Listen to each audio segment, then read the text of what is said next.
Et bonsoir à toutes et bonsoir à tous et ravi de vous retrouver pour ce nouveau numéro de Entre l'encre et les mots ce soir en compagnie de toute la team. Bonsoir mesdemoiselles, bonsoir mesdames. Bonsoir. Bonsoir monsieur, bonsoir à tous.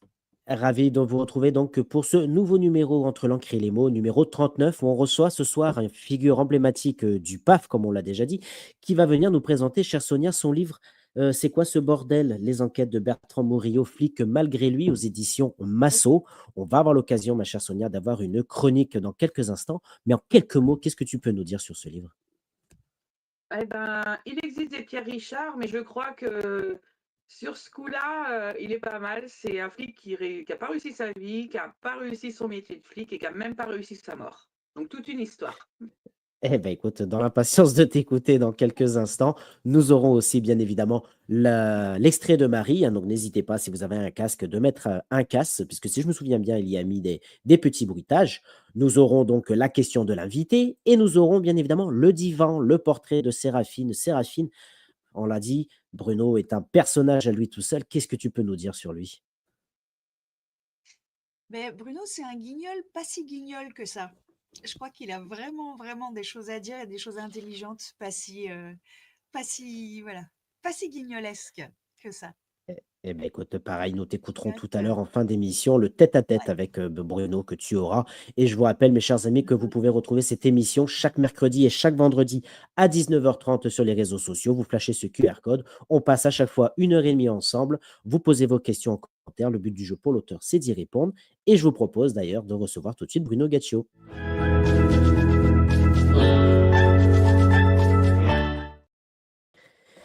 Bonsoir Bruno. Bonsoir, ça va bien? Ça va bien et toi? Ah ouais, ouais, moi je suis en pleine forme, tout va bien. Eh beh, écoute, en tout cas, ravi de te recevoir, on l'a dit, dans cette émission pour parler donc, de ce livre qui est le tome 1. On va avoir l'occasion d'en parler d'une trilogie, sur les enquêtes justement de Bertrand Murillo, flic malgré lui, aux éditions Massot. Voilà, donc en tout cas, c'est un réel plaisir de te recevoir. On l'a dit, tu connais le principe de l'émission. On passe 1 heure et demie ensemble. Les gens vont poser des questions en commentaire. Pour toi, le but du jeu, c'est d'y répondre. Voilà, comme je t'ai dit, pas de langue de bois, tu dis ce que tu veux. Mais avant toute chose, est-ce que tu peux te présenter pour ceux qui ne te connaissent pas? Est-ce que vous pouvez vous présenter succinctement, dit l'autre.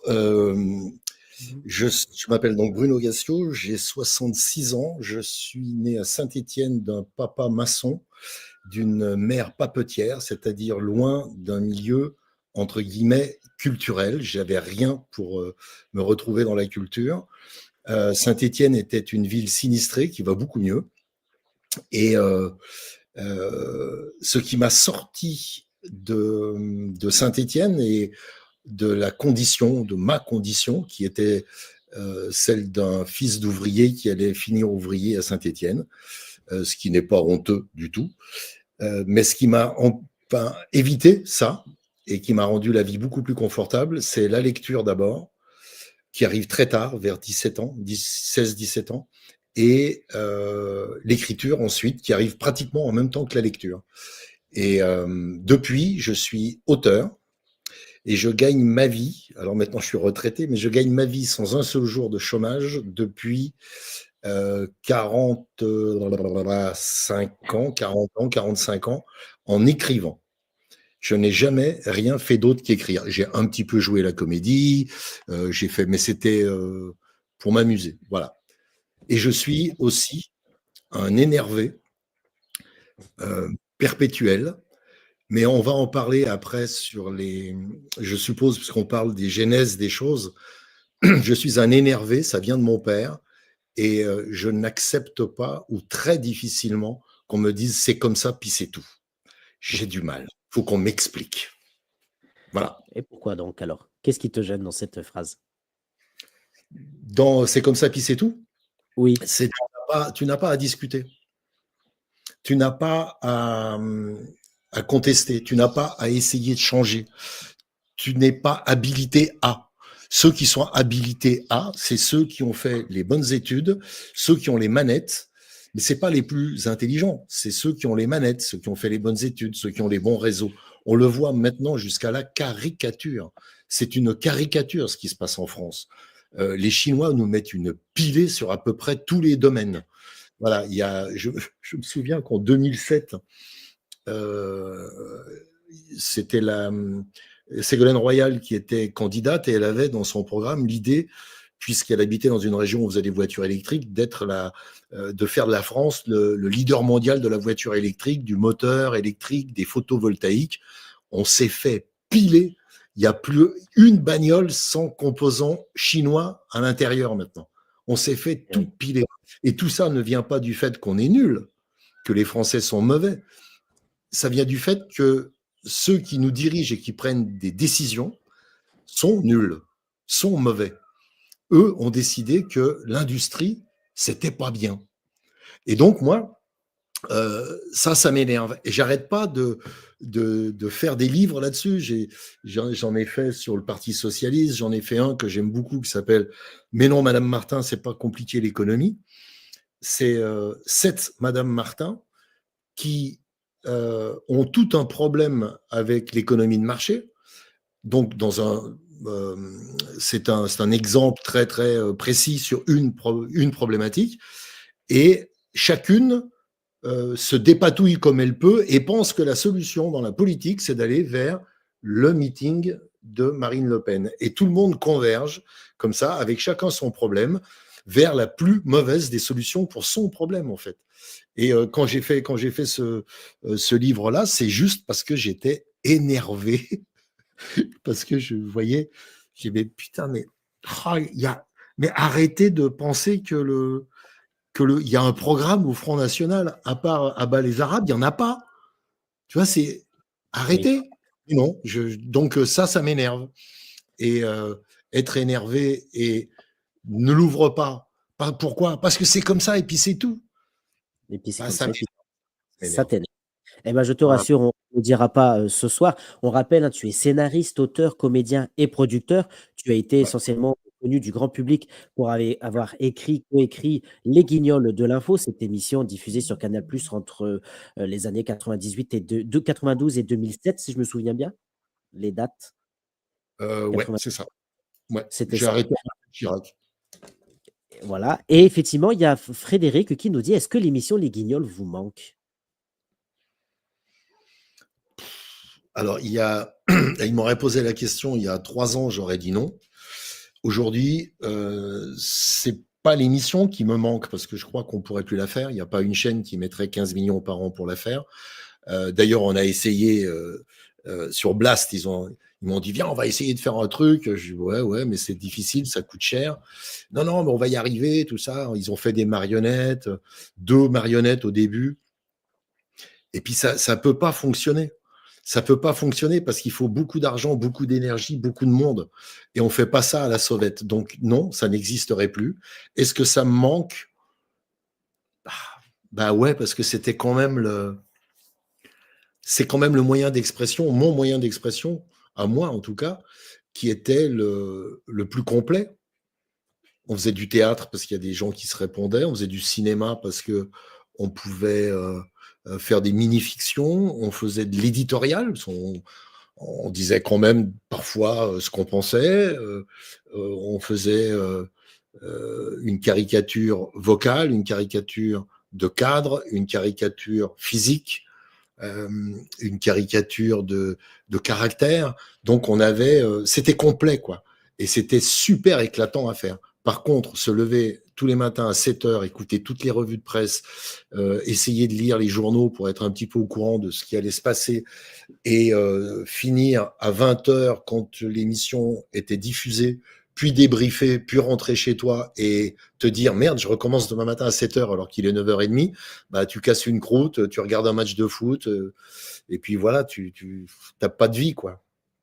Il Donc, y a, il y a Joël qui nous dit effectivement, les Guignols de l'info, c'est de l'humour, mais aussi du cynisme et du culot. Est-ce que vous êtes d'accord avec ça? le culot, oui, l'humour, j'espère. On n'était pas cynique, pas du tout. On était, enfin en tout cas moi, je veux pas parler pour les autres, on se voit plus beaucoup depuis très longtemps, mais moi j'étais pas cynique, j'étais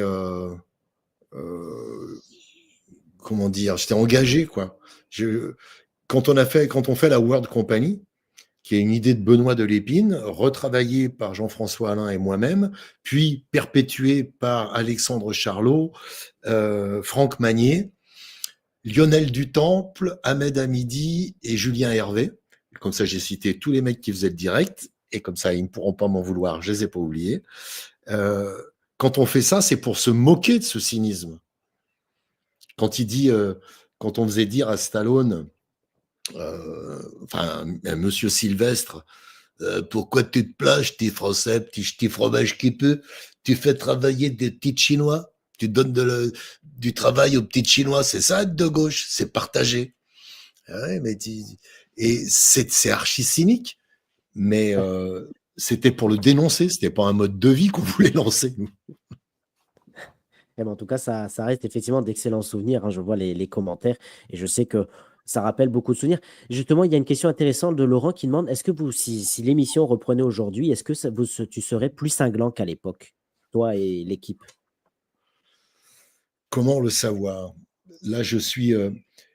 tu sais, j'ai arrêté, je vais répondre à la question en faisant un tout petit détour. J'ai arrêté en 2007 parce que Sarkozy allait devenir président, que c'était à peu près couru d'avance, même si c'était une élection imperdable pour Ségolène Royal, elle a été flinguée par le PS, flinguée. Ils ont tous disparu, il n'y en a pas un qui l'a aidé. Donc, ce qui était imperdable est devenu perdu. Et je n'aimais pas Sarkozy. Et je ne pouvais pas faire de la caricature et me moquer en gentillesse, en bienveillance. Chirac, c'était pas mon candidat.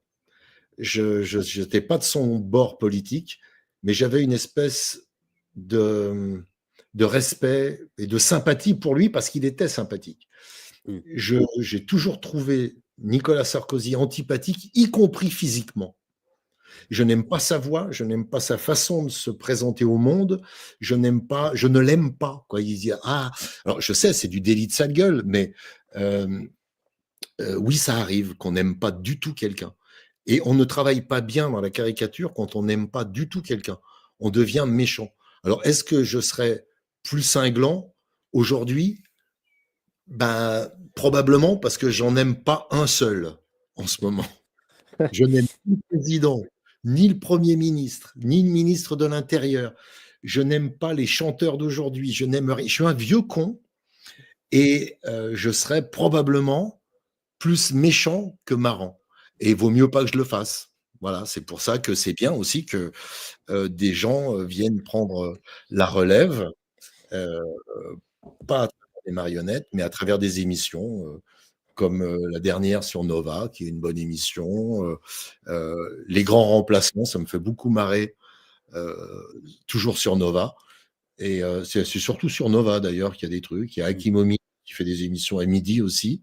Et je trouve que c'est une bonne bande, ça. C'est une bande assez intéressante qui a la distance, la bonne distance, le bon âge et la bonne distance avec l'événement. Moi, je l'aurais pas, je suis trop dedans. J'ai envie de mettre des coups de pied, ça marche pas.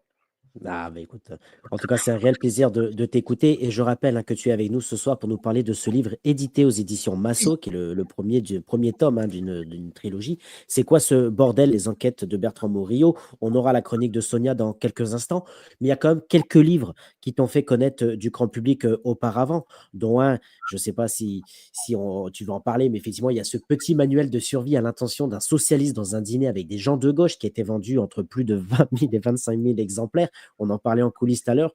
Je sais qu'il y a certaines personnes qui nous regardent et qui sûrement seront intéressées par ce livre. Mais justement, raconte-nous la jeunesse de ce livre.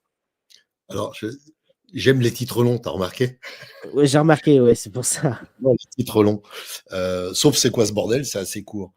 Alors, la genèse de ce livre, elle est double. C'est à une époque, avec Pierre Laroutourou, on fait un collectif qui s'appelle Roosevelt 2012. Pourquoi Roosevelt 2012? Parce que Roosevelt, en 1933, quand il prend le pouvoir, fait 15 mesures en 6 mois qui changent la vie des Américains, qui reprennent confiance après la crise de 29, tout ça, ils ne voulaient plus aller dans les banques. Lui, il leur a dit, maintenant, on va séparer les banques d'affaires et les banques de dépôt et vous pouvez aller remettre votre argent dans les banques, vous ne le perdrez plus. c'est fini, il y a plus personne ne vous piquera votre argent. Et donc, il a relancé comme ça l'économie. Il n'a pas tout réussi, il y a la guerre après, tout ça, on peut en parler pendant des heures. Mais à cette occasion, donc, on fait des meetings. Et moi, je fais les fins de meeting. Je suis là pour demander de l'argent et faire la conclusion. Et quand j'arrive, il y a un meeting qui est organisé par la jeunesse socialiste. Et j'ai pas fait gaffe, en fait. J'arrive et je vois des affiches partout du Parti socialiste. Je monte sur scène et je dis, je suis désolé, les gars, on est en 2011. Et je dis, je viens de me rendre compte que vous êtes tous socialistes. Et moi, j'aimerais tellement être socialiste, mais je peux pas, je suis de gauche. Et là, au lieu d'avoir des gens qui te balancent des tomates et leurs vieilles chaussures, ils applaudissent. Et après, on discute. Je dis, mais vous vous rendez compte quand même que je vous ai un peu insulté quand même. Ils me disent, non, mais t'as raison, putain, ce parti, il est pas de gauche, c'est fini, nous, on se bagarre, on a envie que ça change. Et là, je me dis, waouh, dis donc, mais comment vous faites alors quand vous allez manger avec les grands, avec votre famille? Je dis, je vais écrire un petit manuel puis qu'on puisse se défendre dans les dîners en ville, quoi, quand on a des socialistes à table. Et je vous encourage à relire ce livre tous. Comme ça, d'abord, j'en vendrai encore plus. Tu vois, tu as une vieille chaussure d'ouvrier qui écrase une rose. J'ai trouvé le symbole très joli. Et aujourd'hui, c'est corroboré par quelqu'un qui s'appelle Alain Duhamel, qui a 82 ans et qui a fait une interview il y a quelque temps de Jean-Luc Mélenchon, enfin une espèce de débat. Et pour la première fois, c'était un débat tenu. Mélenchon gueulait pas, personne ne l'agressait. Il y avait une sorte de médiateur Truchot qu'ils ont viré sur le côté en disant « Ouais, non, mais laissez-nous faire, on va le faire, on est grand. » Et Duhamel a dit, en gros, on peut penser, lui, il dit, c'est pas mon programme, je suis pas d'accord avec le programme de la France insoumise. Mais on est obligé de reconnaître que seule la France insoumise à gauche travaille pour un programme radical, mais c'est les seuls qui bossent. Il y a 850 mesures, il y a des livrets, 40 livrets qui détaillent, tout est financé. Chaque fois que quelque chose est écrit, à côté, il y a comment c'est financé. Il y a plusieurs jours qui sont passés devant des experts publics, c'est public, pour qu'ils démontent le programme. Et parfois, ils disent, voyez, là, ça marche pas. Et parfois, ils se disent à la France insoumise, ah merde, ouais, c'est vrai, ça marche pas. Et ils rebossent. Et Duhamel dit, le PS, le PC, ELV ne travaillent plus. Ça fait des décennies qu'ils bossent pas. Ils ne produisent rien, ils proposent rien. Et donc, c'est devenu un parti de notables. Là, il va y avoir des municipales en 2026. Le PS va faire un petit score. Le PC va faire un petit score aussi. Parce qu'ils sont implantés et que c'est des notables et qu'ils ne vont pas lâcher leur beefsteak et qu'ils font du clientélisme là où ils sont. C'est pour ça qu'ils tiennent encore un peu. Mais qu'est-ce qu'ils ont produit? Rien du tout. Donc aujourd'hui, le livre Petit manuel de survie à l'intention d'un socialiste dans un dîner avec des gens de gauche, c'est pour dire à mes potes socialistes, j'en ai, qui sont, enfin, non, j'en ai presque plus qui sont au PS, ils se sont tous barrés, mais leur dire, si vous allez dans un dîner et que vous commencez à vous faire agresser par le tonton gauchiste qui dit il faut passer à la 6e République, mais c'est pas possible. Effectivement, alors oui, alors toi, tu fais du tri sélectif et puis tu fais pipi sous la douche, mais ça, c'est du jardinage, l'écologie sans prendre au capitalisme. Ayez des arguments, essayez de trouver quelque chose à dire. Et je vous assure que c'est pas facile quand on est au Parti socialiste. Eh ben, écoute, en tout cas, j'espère que les personnes concernées nous regardent effectivement de ce livre. Petit manuel de survie à l'intention d'un socialiste dans un dîner avec des gens de gauche, on le rappelle, vendu entre plus de 20 000 25 000 exemplaires et que maintenant, comme tu l'as dit, grâce à cette émission, c'est prévu que ça redouble encore. Merci beaucoup. On a dit que tu étais parti aussi dans les guignols de l'info, mais il y a aussi un livre quand même qui t'a fait reconnaître et dont on en a parlé, c'est Deux mémoires de guignols. Et juste une petite aparté, justement, il y a Laurent qui demande, est-ce qu'il faut aimer les gens pour les critiquer? Oui. Oui. Oui, oui, c'est indispensable pour que la critique soit entendue déjà et qu'on ne soit pas purement méchant. Si on est purement méchant, ça ne fonctionne pas. je ne veux pas prendre d'exemple de journaux aujourd'hui qui font des unes avec des dessins ou qui font des unes sur des gens qu'ils n'aiment pas. Tout ça est haineux et c'est pas de la critique, c'est du crachat. Et alors, ce sont des gens qui sont haineux au fond d'eux. Moi, j'ai essayé de ne pas l'être pendant que je faisais les Guignols. Je suis devenu beaucoup plus haineux maintenant que je suis vieux. Oui, il y a des gens que je n'aime pas du tout. Et ce qui me protège, c'est que je n'ai pas à quotidiennement donner mon avis sur des événements, des gens, des déclarations, des choses comme ça. Je n'ai pas à le faire. Heureusement. Heureusement. Et, Donc oui, et c'est mieux être justement, un peu. et justement, pour parler de ce livre, on l'a dit, tu revenais sur les coulisses et l'impact des Guignols de l'info. Il y a Joël qui nous dit, selon toi, comment tu reverrais la marionnette d'Emmanuel Macron aujourd'hui? Ils avaient commencé à en faire un gamin avec deux papas, Hollande et le mec du MEDEF. Et aujourd'hui, je ne sais pas comment je le ferais. Pour moi, c'est le petit chose de Daudet. C'est quelqu'un, c'est un mec perdu. Alors, de plus en plus, maintenant, on sait qu'il n'avait pas 17 ans et elle 39, mais plutôt lui 14 et elle 35, et plutôt lui 14 et elle 39. J'aime pas trop psychologiser les gens, mais le type est un déséquilibré depuis le début. Il y a quelque chose qui va pas depuis le début. Donc, je ferai une marionnette de mec perdu. Probablement, il est plus perdu que méchant. Ceux qui le manipulent, ceux qui l'ont mis là, enfin, là, il faut lire les bouquins d'Andevelde, lire les bouquins de Branco, Crépuscule, tout ça. Il a vraiment été posé là par des gens qui sont très riches et qui ne veulent pas qu'on touche à leur beefsteak. Et la seule chose que le MEDEF, le patronat, en gros, le grand patronat, je ne parle pas de la petite PME et des TPE, hein, a demandé à Hollande, quand il est arrivé au pouvoir en 2012, c'est de prendre à côté de lui, à l'Élysée, Emmanuel Macron. C'était une façon de... Voilà, ils ont mis le pied dans la porte. Et ce qui était le back-office, qui était incarné avant merveilleusement par Jacques Attali, est passé devant.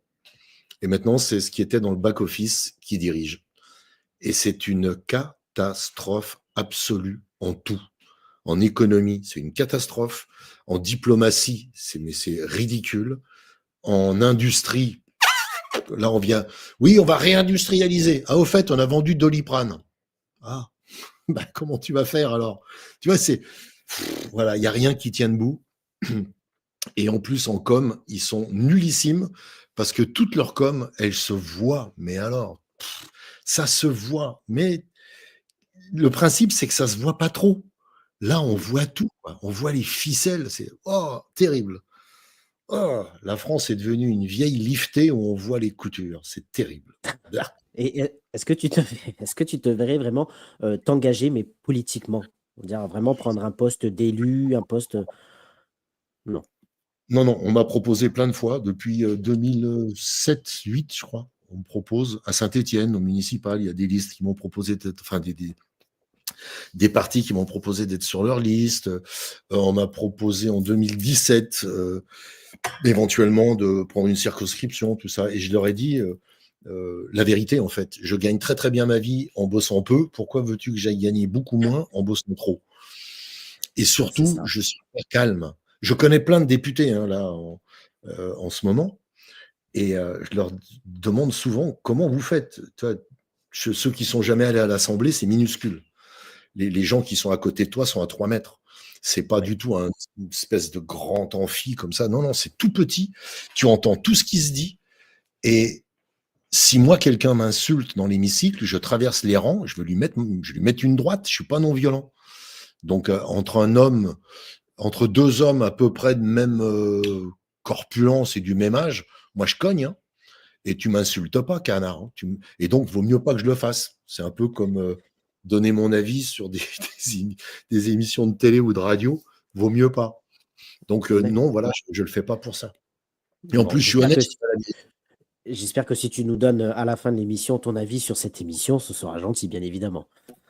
Mais sinon, je ne serais pas là. Mais je plaisante bien évidemment, puisqu'on Non, mais rappelle c'est vrai, effectivement que les gens le tu es savent. avec nous pour nous présenter pardon? Les gens le savent qu'on s'est rencontrés avant dans un salon du livre à Saint-Raphaël, qu'on a échangé, qu'on s'est trouvé, je suppose, mutuellement sympathiques et qu'on s'est dit, oh bah tiens, moi je fais une émission, ça s'appelle Entre l'encre et les mots, est-ce que tu passerais pas un soir? Je t'ai dit oui, mais quand? Ah bah, je te dirai. Et puis voilà, on a pris des rendez-vous et nous voilà. Eh ben, en tout cas, Donc c'est je un réel savais déjà plaisir. que vous étiez sympa. Eh ben, je te Parce que remercie et Sonia, non, mais justement, on va l'accueillir dans quelques instants. Je sais qu'elle trépigne d'impatience, puisqu'on le rappelle, tu es avec nous ce soir pour nous parler de ce livre. C'est quoi ce bordel? Les enquêtes de Bertrand Morillo.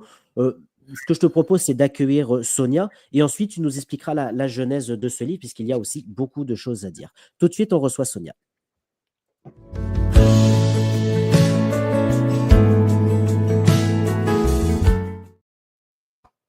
Rebonsoir. Bonsoir, Rebonsoir Sonia. Sonia. Donc voilà, comme le disait Bruno, c'est vrai qu'il ne te connaît pas, c'est vrai qu'il n'a pas eu l'occasion de te rencontrer encore. Justement, est-ce que tu peux nous dire un petit peu ce que tu as pensé de ce livre? Mais avant de t'écouter, si Bruno peut nous parler de la jeunesse, de comment tu l'as écrit ce livre, parce qu'il a quand même une histoire. Oh là, ah bah oui, mais c'est vrai qu'on avait parlé de ça. Oh, c'est un livre, je sais même pas par quel bout le prendre. En 2021, je crois. Ouais, en 2021, j'ai fait un master de littérature et de métier de l'écriture. J'ai fait des études à 65 ans. Voilà, c'est comme ça que enfin 63. Et Un jeune étudiant. hmm, Un jeune étudiant. ouais, mais j'ai été jeune étudiant. Ouais, j'avais ma carte de l'université de Toulouse, Jean Jaurès et tout. Et durant cette écriture, quand je travaillais ce mémoire, une docteure en littérature m'a dit ah, t'as écrit tellement de livres, tellement de sketchs, t'as fait tellement de trucs, depuis le théâtre de Bouvard, t'as écrit. Ouais. Et moi, j'ai écrit que ma thèse parce que j'arrive pas à écrire, j'ai pas d'idées. Et je lui ai dit, mais grave erreur, personne n'écrit avec des idées. On écrit avec une grosse envie. Faut avoir l'envie. Mais elle me dit, ah non, non, bah, si t'as pas d'idées, comment t'écris? Je dis, bah, tes idées, c'est ce que tu as dans la tête, c'est ce que tu as lu, aimé, ressenti, vu. Et tout ça se mixe dans ta tête et tu crées des nouvelles situations en partant de ça. Et tu as vécu des situations où tu te dis, si j'avais fait ça, voilà ce qui se serait passé. Et tu extrapoles, enfin, ton imaginaire se met en route et c'est ça les idées. Non, je te crois pas. Et j'ai dit, écoute, arrête de m'emmerder. Je t'envoie 2 pages dans 2 heures. Les 2 pages, Sonia, que tu as lues au début, et d'ailleurs, tu as lu le début où j'explique ça, c'est les 2 pages que je lui ai envoyées. Elles ont été très peu corrigées, vraiment très très peu corrigées, juste la ponctuation, les trucs, mais vraiment rien. Et elle me dit, ah bah ouais, c'est pas mal, dis donc, ah ouais, ah voilà, on voit bien les personnages, ah ouais, oh, mais bon, c'est que 2 pages, alors qu'en fait, j'en avais envoyé 4 sur un bouquin. Et je lui en envoie 4 autres le lendemain. Elle me dit, ah oui, dis donc, ah ouais. Et puis, au fil du temps, elle réclamait. Et ça a commencé à me saouler. Je dis, mais attends, mais je ne veux pas écrire que pour toi. Enfin, j'ai autre chose à faire. Et on s'est engueulé.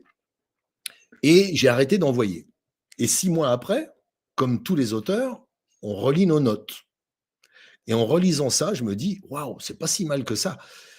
Et pourquoi j'ai fait un polar, au fait? Je n'ai jamais écrit ça. Je ne sais pas écrire du polar, de l'enquête. Je ne sais pas faire ça, moi.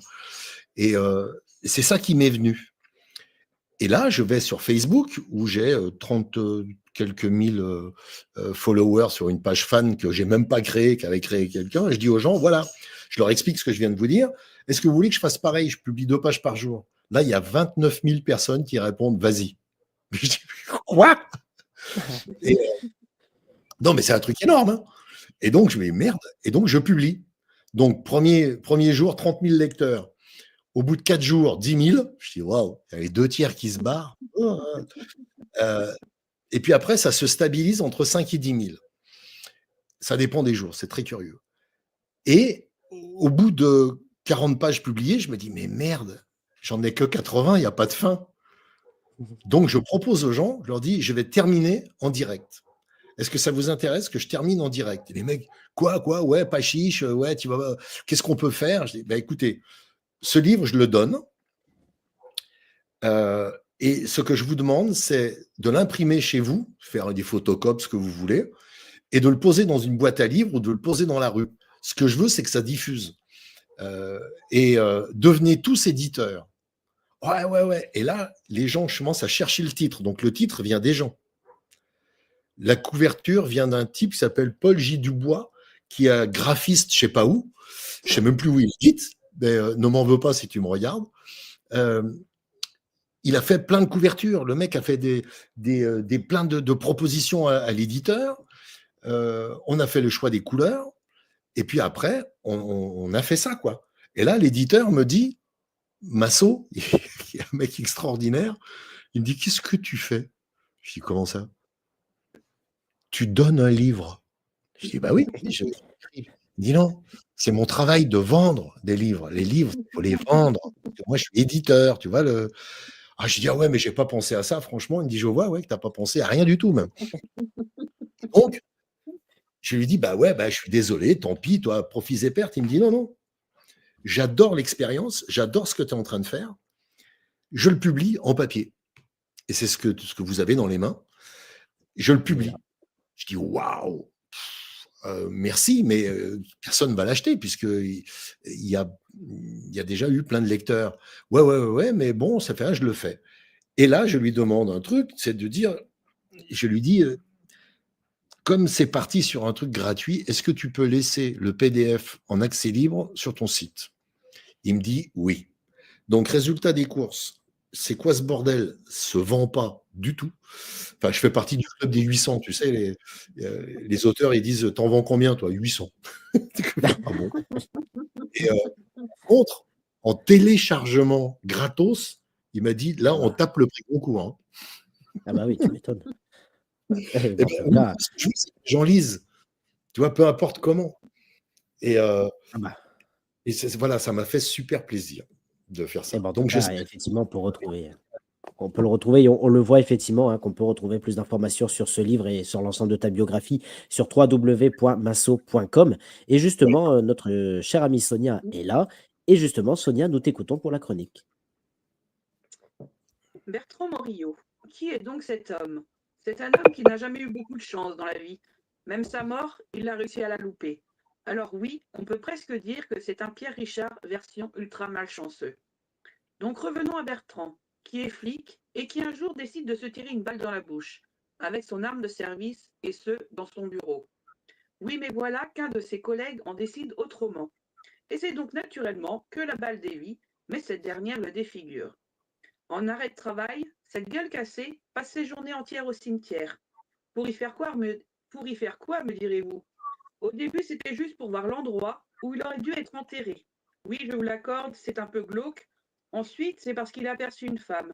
Non, il n'en est pas tombé amoureux. Il se demandait juste pourquoi elle venait tous les jours, sans exception, se recueillir sur la tombe de sa fille, âgée de 20 ans au moment de son décès. En faisant quelques recherches, il va comprendre que cette jeune fille était la victime dont ses collègues parlaient le jour où il a voulu se faire sauter le caisson. Drôle de coïncidence. Enfin drôle, c'est vite dit. Alors lui, le flic, tranquille, décide de mener sa petite enquête afin de résoudre l'affaire encore non résolue sur le meurtre de cette jeune fille. En loose dé, comme diraient certains, avec, on doit dire, un tact hors du commun et avec ses gros sabots, va tant bien que mal remonter le fil de cette morbide histoire. Mais va-t-il y arriver? Lui, l'homme qui voulait mettre fin à sa vie et à sa carrière de flic, reprend du service d'une façon pas très légale. Sans arme de service, bien entendu, sans carte officielle et sans l'accord de sa hiérarchie.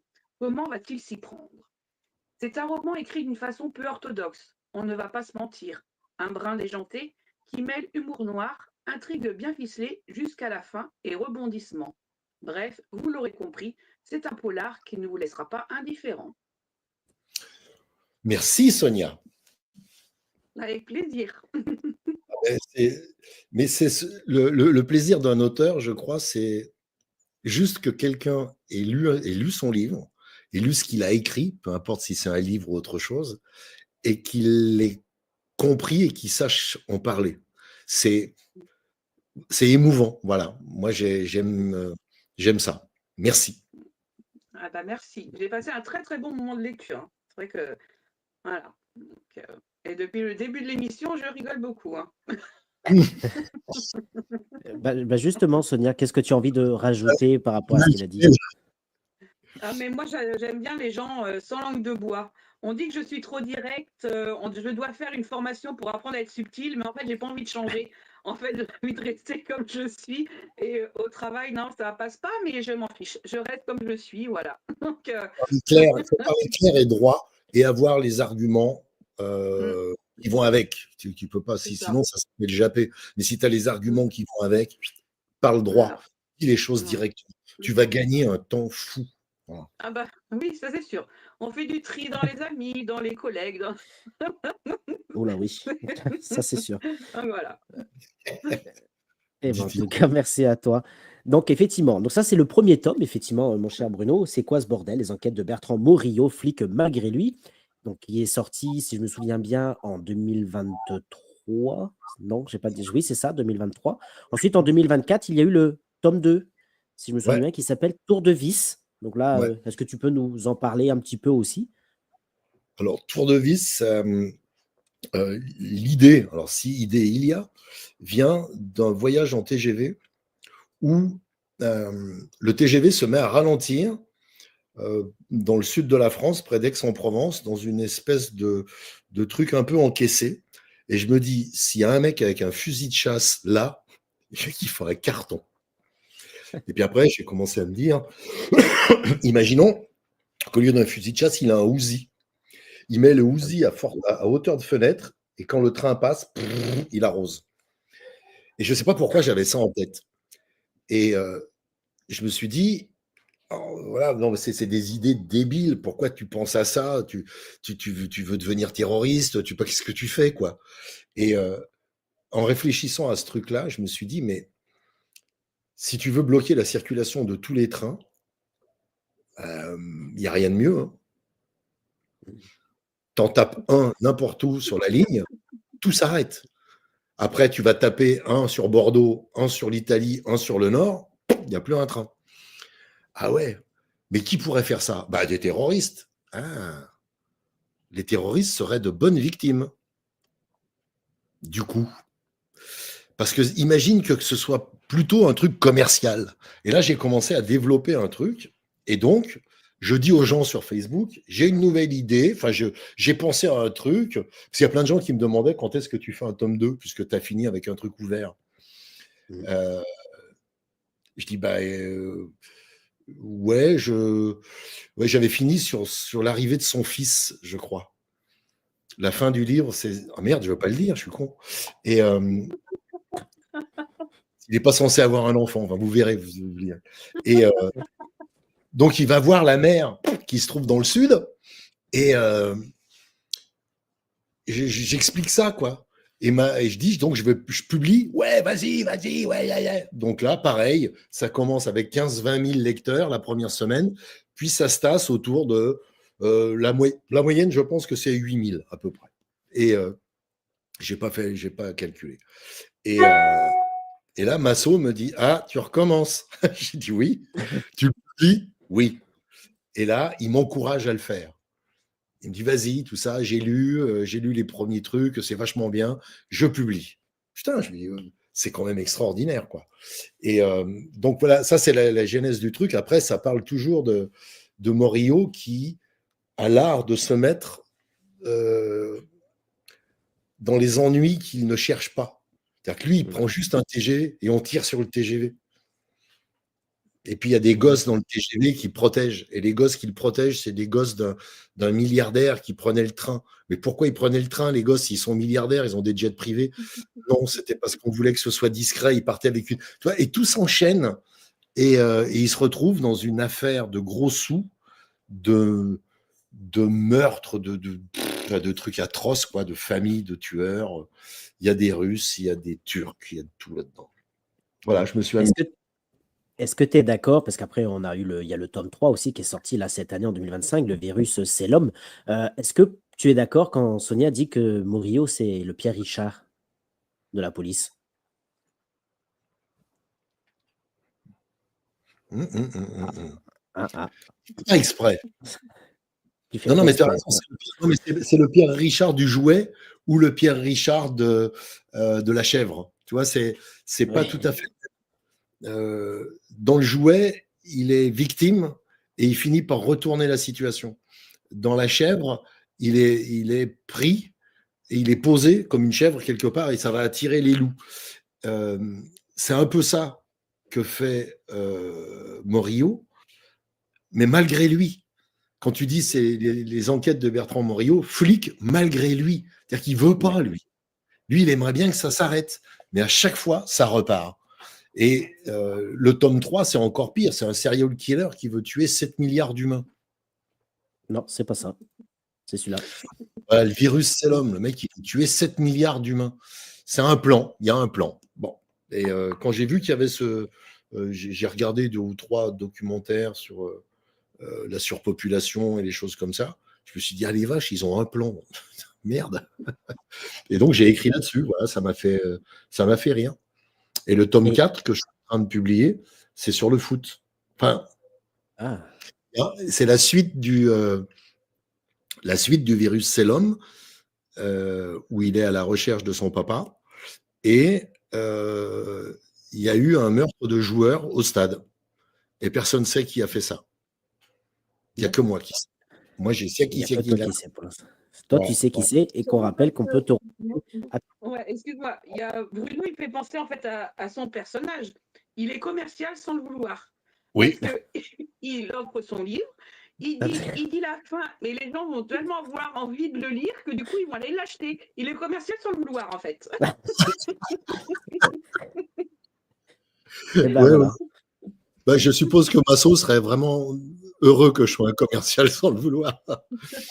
Ce que je veux, c'est qu'il y a un minimum de gens, je dis ça aux gens souvent, si vous avez, le bouquin est à 18 €, le téléchargement pour les tablettes, il est à 5, je crois, 4,99 et il y a une version gratuite à chaque fois, normalement.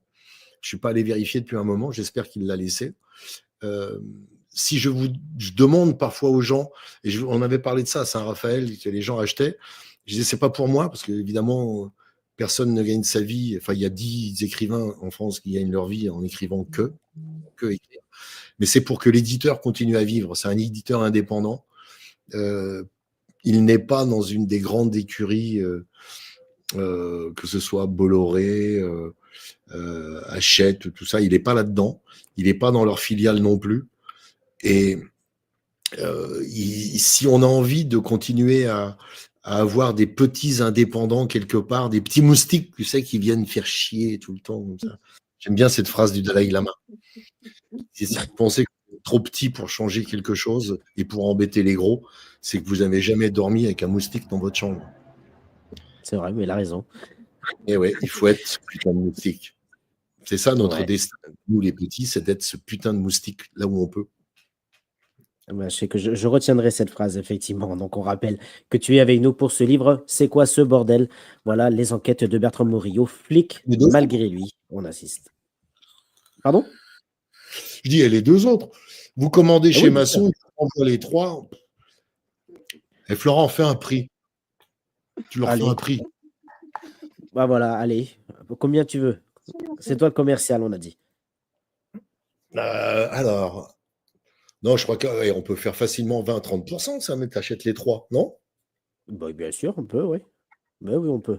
Allez, envoyez-nous vos meilleurs prix en commentaire. On rappelle que vous pouvez poser vos questions en commentaire et le but du jeu pour Bruno, c'est d'y répondre. Alors, effectivement, je vois que Séraphine met pas mal de questions. On les posera tout à l'heure, Séraphine, si tu veux bien, mais c'est ton petit pense-bête, Séraphine, je le sais. je savais pour c'est quoi ce bordel qui avait tué à la première ligne. Ah, attends, il y a juste Séraphine, à titre exceptionnel, on fait juste intervenir Séraphine. Séraphine? Bernotte, elle Non, je fait. voulais que ce soit Sonia. Ouais, fallait coucou, désolé. Non, je voulais que ce soit Sonia qui te demande, mais Ah, quoi? tu les as écrits page par page à chaque fois. Enfin, 2 pages par 2 pages, et puis Bah, plutôt du coup, tu les 4-5. écrivais au fur et à mesure. Ouais, mais tu les écrivais sans savoir ce que tu allais écrire la veille. Le lendemain. Alors, Oui, oui. non, j'ai triché, puisque le premier, j'avais 80 pages d'avance. Et quand je suis arrivé à 40 pages, je me suis dit, mais t'es con ou quoi? Les gens aiment bien. Et tu vas arriver au milieu du truc, ça va s'arrêter parce que t'as pas la fin. Mais je savais dès le début qui avait tué. Ah, d'accord. Parce que je Moi, me je questionnais savais, là-dessus. Je lui dis, ah, j'ai bon, su en fait, pas les 2 premières pages, tu as raison. Les 2 premières pages, je ne savais pas. Mais dès que je l'ai envoyé au cimetière, dès qu'il y avait cette femme qui était sur la tombe de sa fille, j'ai imaginé comment sa fille était morte. Et je ne d'accord, pense pas qu'on puisse le deviner avant la fin. d'accord. Non, parce que tu dis le quatrième, tu sais déjà qui a tué. Ah bah oui, oui, Tu as oui, je bien sais fait qui a un tué. plan. Oui, je sais qui a tué, oui. Mmh mh. Non, mais je sais Donc, mais tu je as sais bien pas. déjà le plan. Ah oui, j'ai un plan. Non, mais je sais où je vais. J'ai dit ça dans un commentaire à quelqu'un qui me disait, mais tu fais au jour le jour? Tu fais, j'ai dit non, je sais où je vais, mais je ne sais pas encore avec quelle bagnole.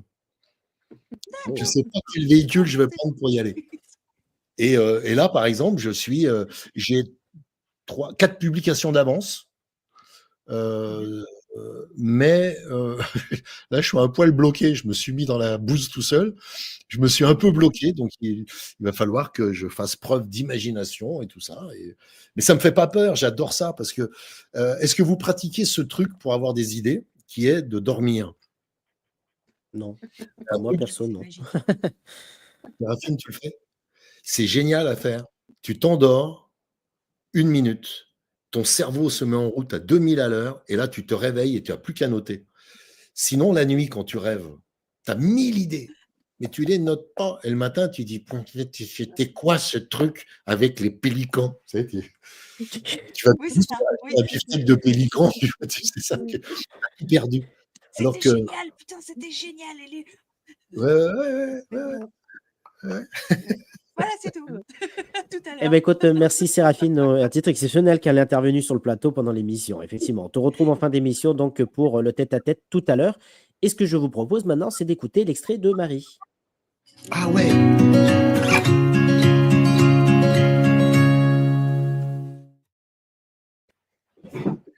Justement, on te rappelle effectivement. Je me mets dans la lumière. Mais pas de problème, on vous en prie. Donc effectivement, pour ceux qui nous regardent, Marie est la comédienne de l'émission et elle a lu un extrait de ce livre «C'est quoi ce bordel?» donc les enquêtes de Bertrand Morillo, flic malgré lui. Donc mettez un écouteur si vous en avez et tout de suite, on écoute l'extrait ensemble. Marie Méran présente un roman de Bruno Gassio. C'est quoi ce bordel? Aux éditions Massoblast. Tu ne sais jamais si c'est l'accumulation de petites choses ou un gros truc qui crée le déclic. Le fait est, je viens de me tirer une balle dans la tête. Je l'ai fait. Je me suis mis une balle dans la tête. Je suis entré dans le bureau, j'ai sorti mon arme de service, je l'ai mise dans ma bouche et j'ai tiré. Il y avait Soumaya, le breton, et Berbère. Je voulais faire ça devant les collègues, pour choquer, pour que personne ne puisse oublier qu'ils répètent aux autres, aux bleus de chauffe, aux képis, et puis qu'ils disent aux médias, qu'ils puissent raconter. Un flic se tire une balle dans la bouche, dans son bureau, devant son équipe. Pour que tous, amis et indifférents, soient traumatisés, comme je le suis depuis 1 an. Pourquoi je suis encore vivant? Parce que je n'ai jamais eu de chance. Soumaya était en train de dire « Il y a eu viol, c'est sûr. Maintenant, combien ils étaient? 2, 3, on ne sait pas. L'ADN a rien donné. » Le capitaine Le Breton a dit « On n'a pas identifié la pierre. Il y en avait partout. On cherche encore. On en est à trier un tas de cailloux. » Le Breton, c'est pas son nom. Il est même pas breton. Il s'appelle juste Yannick. Il est né à Périgueux. On l'emmerde avec ça, gentiment. Mais comme il est con comme un breton qui a décidé d'être con, on l'appelle le breton. Ou breton, quand il faut aller vite. C'est Berbère qui a senti le coup. Il traînait derrière moi depuis que j'étais entré dans le bureau. On dit le bureau, mais c'est juste une pièce. On n'a pas les moyens d'avoir un bureau. 2 ordis qui rament pour 3 flics qui cherchent à faire au mieux. Et puis, du désordre, partout. Des rapports qui attendent d'être rapportés, et même une carabine, pièce à conviction posée contre le mur, derrière la porte, en attendant qu'elle convainque quelques juges qu'elle donna bien la mort à la bonne personne, dans une enquête qui, comme toutes les enquêtes, est bien trop longue. Un foutoir. Voilà où je travaille. Voilà mes conditions de travail, comme on dit au syndicat quand on va au syndicat, mais on ne va jamais au syndicat. Soumaya dit tout le temps, on n'a pas la force de l'ordre ici. Berbère, c'est un bon flic. S'il y en a des bons, lui, c'est un bon. Il est gentil, ferme, poli, intelligent, et il s'intéresse aux gens, à ceux qui leur arrivent, même quand c'est des ordures. Il cherche à comprendre. L'écoute de l'enflure. Faut avoir ça dans le sang parce que des fois, t'as juste envie de les jeter par la fenêtre, les salauds que tu arrêtes. Lui, jamais. Il écoute, il argumente, il questionne. Des fois, il nous les brise un peu avec sa droiture, mais c'est sa nature. Il cherche à comprendre. Berbère a arraché mon bras de ma bouche une milliseconde avant que le coup parte et renvoie mon cerveau au calme du néant et au jaune du plafond. C'était il y a 5 semaines. Aujourd'hui, j'ai un trou dans la joue, 12 dents en moins et plus de sinus. 3 plaques d'acier à la place. Je suis sourd de l'oreille gauche. Ma mâchoire, un peu trop carrée, tient avec des fils de fer. Ma bouche a perdu son sourire du côté où la balle est sortie. La fossette a disparu dans le voyage vers le plafond, et l'œil gauche reste ouvert en permanence. Je ne cligne plus. Et j'ai toujours le moral au plus bas. Voilà donc pour cet extrait donc de Marie Méran de ce livre C'est quoi ce bordel de Bruno Gaccio. Ça te fait quoi, Bruno, alors d'entendre ton livre? C'est super émouvant. Il y a des trucs qui m'ont fait rire. C'est honteux de rire de ce qu'on a écrit. C'est la première fois que je l'entends. Je l'ai lu 150 fois pour corriger, pour faire quand on a sorti le papier, mais merci, c'est la première fois que je l'entends. Avec grand Donc, plaisir. c'est super émouvant. Merci, madame. Merci à toi. Merci donc à Marie pour cette lecture d'extrait. Donc on rappelle qu'on peut retrouver aussi Marie sur les réseaux sociaux. Mais je te rappelle que Sonia est d'origine bretonne, que je suis breton. Qu'est-ce que ça veut dire être con comme un breton? Et être con comme un breton quand il a décidé d'être con, c'est un poil têtu, un poil borné, un poil, tu sais, ouais, c'est têtu comme un breton, quoi. Mais j'ai rien contre les bretons, j'adore le Non, chouchen, mais ah oui, c'est très bon, oui. Bon, ça tape un peu la tête quand même. évidemment. En tout cas, c'est un réel plaisir de discuter avec toi. On va avoir la question de l'invité dans quelques instants. Je vois que Sonia va revenir dans quelques instants. Donc, on rappelle aussi que tu as été co-créateur des Guignols de l'info, que tu as écrit un livre Petit manuel de survie à l'intention d'un socialiste dans un dîner avec des gens de gauche, voilà, vendu à plusieurs milliers d'exemplaires. Et justement, j'aimerais bien qu'on fasse réintervenir Sonia pour justement qu'elle nous donne son avis sur cet extrait que tu as entendu, chère Sonia. J'ai envie de me replonger dans le livre, en fait. J'ai envie de continuer et donc je pense que les 2 autres tomes vont pas tarder à me rejoindre pour retrouver Bertrand, parce qu'on s'attache à lui, en fait. J'aime bien m'attacher au personnage et c'est vrai que lui, on s'attache, mais à toute l'équipe, en fait, hein. C'est vrai que c'est une bonne équipe de vainqueurs, je trouve. Tu vas voir, et après, il y a plein de choses qui se passent entre les gens de l'équipe, des bisbilles, des ruptures, des amours, des amants. Tout ça, c'est la vraie vie, quoi. J'aime bien. Mais c'est émouvant de l'entendre, en tout cas. Eh ben, Ça en tout m'a cas, ça fait- ému, Marie. Voilà, donc on dira à Marie effectivement qu'elle a ému notre ami Bruno Gaccio, qu'on rappelle qu'on peut te retrouver sur tes réseaux sociaux, mais aussi sur www.masso.com et aussi sur www.librairiemasso.com. Voilà, donc n'hésitez pas, les liens sont en commentaire.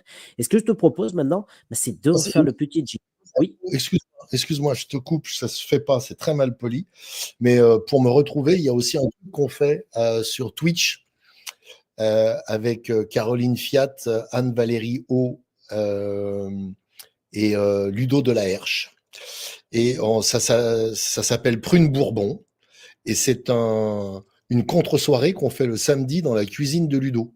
Alors moi, je suis en Grèce, je vais dans la cuisine, et on fait une contre-soirée dans la cuisine en se disant que plutôt que de regarder la télé, si on sort pas de chez soi, on peut mettre ça en fond. On a une contre-soirée. Alors, on aborde des sujets, on donne les sujets au départ. Si ça intéresse, vous venez parler. Sinon, voilà. Et c'est un truc qu'on fait depuis 1 mois et demi et qu'on a créé en 2022 pour les législatives. 2022, tu disais tout à l'heure, tu t'engages pas. Est-ce que tu veux t'engager en politique? J'ai aidé des gens à s'engager en politique avec Ludo et plein d'autres gens. Il y a une équipe derrière, il y a des modérateurs et des gens formidables. Pour faire connaître des candidats de la NUPES à l'époque, c'était qui n'avaient aucun accès à aucun média. Il y avait 577 candidats de la NUPES, et il fallait que ces gens puissent s'exprimer un jour devant une caméra. Donc, c'était la caméra de leur ordinateur très souvent. Et on faisait un petit module, et avec ce module, ils pouvaient aller voir leurs électeurs et dire « Regardez ce que je pense de tel sujet, regardez ce que je pense de telle personne, et voilà ce que je vais faire, et tout ça. » Et ça a plutôt bien marché. Et donc là, on vient de le refaire pour rien. Juste pour être dans la cuisine de Ludo, qui a une barbe bleue. Ah, bah écoute, en tout cas, n'hésite pas à mettre en commentaire effectivement ce lien hein, pour qu'on puisse aller te suivre effectivement. Bah, justement, puisque tu parles de politique, justement, ce que je te propose, bah voilà, c'est de faire le jingle et ensuite d'écouter la question.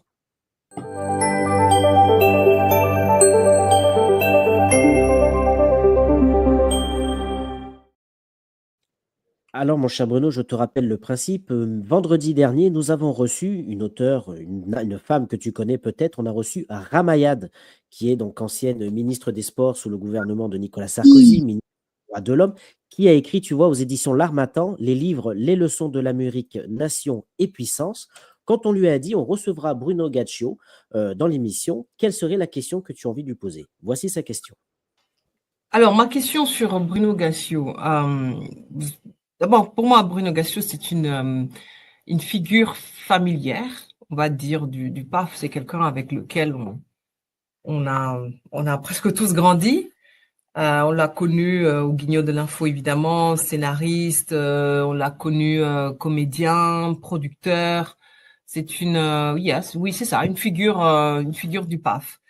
Et aujourd'hui, le roman noir, il y a chez lui une acidité, en fait. C'est toujours comme ça que je l'ai vu, une espèce de lucidité, d'acidité. C'est toujours, il a la langue bien pendue, on va dire.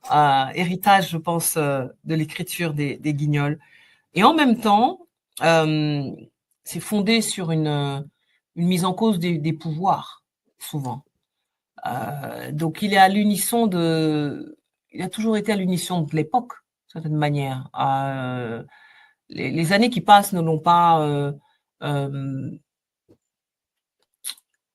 fait sortir au fond de cette analyse très vraie qui consiste à questionner encore et toujours les pouvoirs. Et il y a des raisons de le faire. Et donc, ma question serait s'il a su accompagner les Français dans leur malaise démocratique, comment est-ce qu'il vit son évolution personnelle par rapport au pouvoir médiatique? Parce que là, il n'est pas à l'unisson. Au contraire, on sent que plus le temps passe, plus il s'éloigne de cette sphère médiatique. Plus il est en décalage. Lui qui fut roi de ce système médiatique, il me semble être à la marge maintenant. Pour le meilleur, parce que j'ai vu ici ou là qu'il soutient des projets médiatiques pour redonner un peu de vie à un système un peu fatigué. Et en même temps, c'est aussi une expérience d'une certaine forme de marginalité. Comment est-ce qu'il vit ça? Est-ce que c'est soutenable même? Est-ce qu'on peut avoir de l'impact comme ça? Est-ce qu'on peut changer les choses en n'étant plus au cœur du système? Comment redevenir majoritaire? Au fond, c'est ça la question. Merci Ramayad. J'aime beaucoup Ramayad. Je le dis au moins pour une raison. On n'était pas politiquement, elle était ministre de Sarkozy, je crois, et c'est la seule qui s'est insurgée quand Kadhafi est arrivé. Quand il a invité Kadhafi et tout ce qu'il faisait avec Kadhafi, elle s'est insurgée. Elle a dit que c'était pas bien, et c'était d'un grand courage de faire ça, parce qu'elle était dans la machine, elle.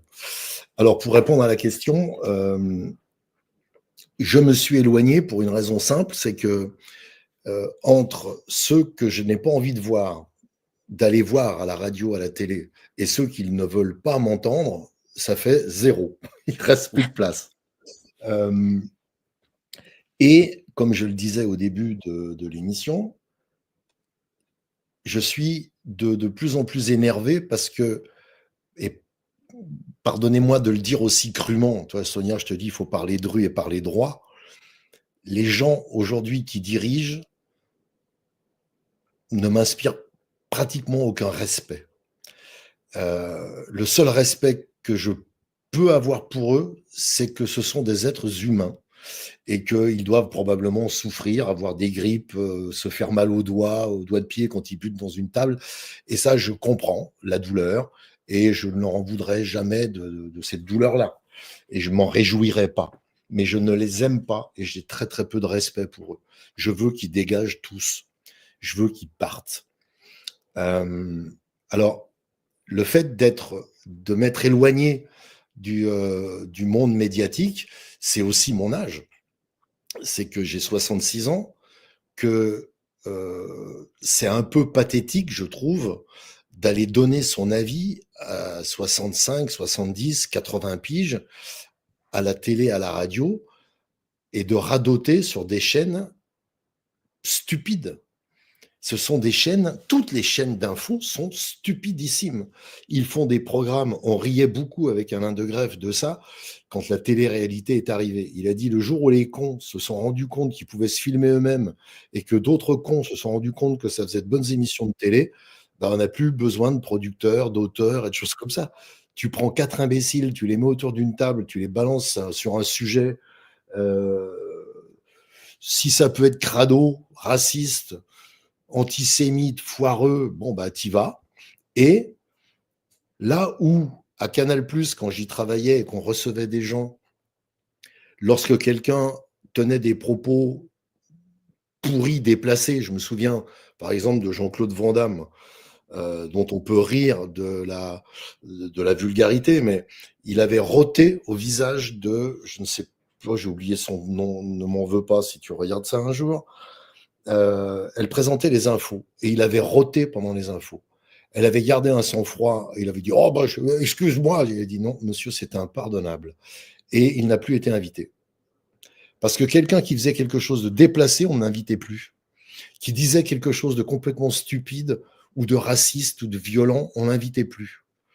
Alors que maintenant, quelqu'un qui rote à la gueule de quelqu'un d'autre, ça fait un buzz sur les réseaux, il est invité sur toutes les autres chaînes pour dire mais qu'est-ce que vous avez fait? Oh moi je l'ai pas fait exprès, puis c'est pas si grave, et puis elle est ici, et oh oui, mais alors quand même, et là, hop, tu as tout d'un coup une fleur qui s'épanouit, et cette fleur, c'est la bêtise. Elle est là, elle est épanouie. Et à mon âge, on n'y va plus, quoi. C'est plus mon monde. C'est fini, c'est plus mon monde. Mon monde, c'est effectivement d'écrire des bouquins, c'est de venir dans des émissions comme la vôtre, qui sont quand même beaucoup moins regardées que le théâtre de Bouvard. On faisait 14 millions tous les soirs. Mais je rencontre des gens, voilà, je rencontre Sonia qui a lu mon livre et qui en parle bien. J'entends Marie qui le lit. J'ai vu Florian dans une fête du livre où on s'est parlé, voilà, on n'a pas longtemps, hein, ça a duré un quart d'heure, on a parlé un petit peu, tac, on est là. Et ce genre de lien m'intéresse beaucoup plus que d'aller vociférer avec les vociférants sur des chaînes vociférantes. Voilà. Et ben, en tout cas, merci à toi en tout cas de passer ce moment avec nous. C'est vrai qu'on n'est Merci. pas à 14 millions, mais peut-être un jour. Hein. On est à 13, Et on est à 13 500 000, quoi. Oui, c'est vrai, voilà, c'est vrai. Je voulais pas le dire, mais Sonia l'a dit, donc merci Sonia. Voilà, donc effectivement, merci pour ta réponse à Ramayad, hein, qu'on embrasse effectivement et qu'on Merci. remercie encore d'avoir pris le temps en direct de Washington de venir nous parler de son univers livresque. Et là, ce vendredi, non pas vendredi, mais exceptionnellement, pas d'émission vendredi, hein, mais bien sûr, hein, je serai sur Brest à titre exceptionnel. Donc c'est pour ça que ce mercredi prochain, nous aurons donc Pauline de Creuse. J'ai un retour bizarre. Ah, il y a un retour. Ah, là, est-ce que c'est mieux? C'est bon. Oui.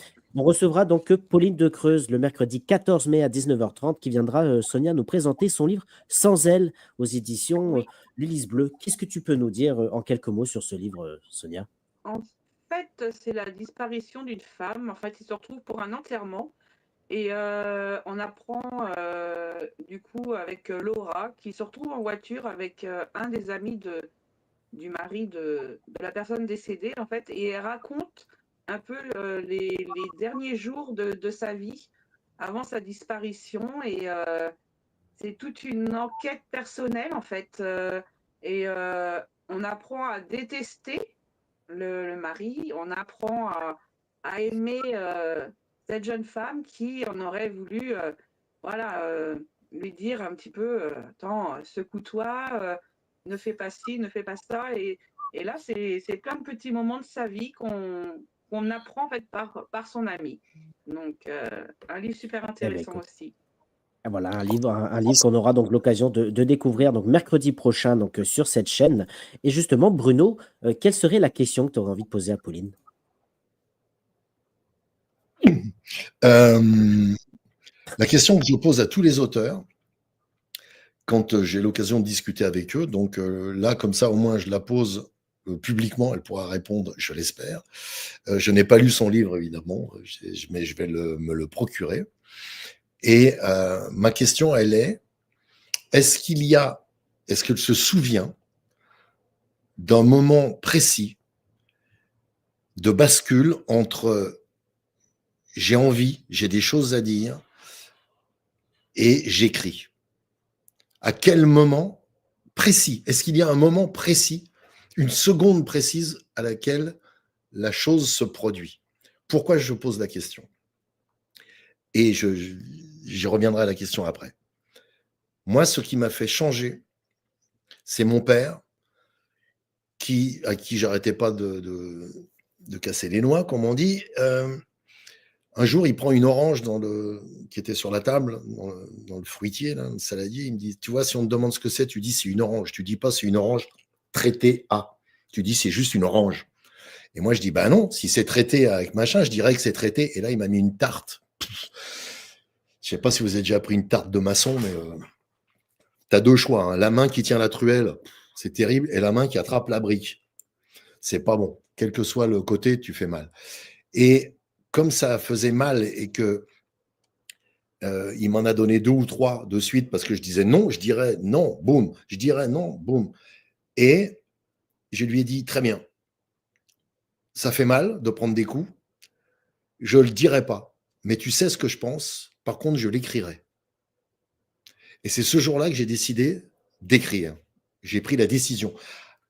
Est-ce que ça s'est bien passé? J'avais 14 ans. Hein. Est-ce que ça s'est bien passé tout de suite? Non. Est-ce que c'est du travail? Oui. Est-ce qu'il faut lire beaucoup, essayer de comprendre des trucs? Oui. Mais je me souviens de l'instant précis où je me suis dit j'écrirai. Est-ce que il y a un moment très précis qui t'a fait écrire? Voilà. Merci beaucoup, Bruno, pour cette question. Donc, on rappelle qu'on posera donc à Pauline mercredi prochain et qui viendra nous présenter son livre Sans elle aux éditions Le Lys Bleu. Voilà, une auteure aussi à découvrir qui est très sympathique et justement, on a bien hâte de la recevoir. Une question avant de recevoir Séraphine, cher Bruno. Il y a une question intéressante qui dit: est-ce que vous pratiquez l'humour dans l'écriture de vos polars? Oui. Très Oui. bien, merci. Oui, oui, oui. Bah, enfin, j'espère. J'espère. Sonia? Oui, je confirme. Oui, oui, oui, bien sûr. Mais alors c'est très bizarre parce qu'on dit polar.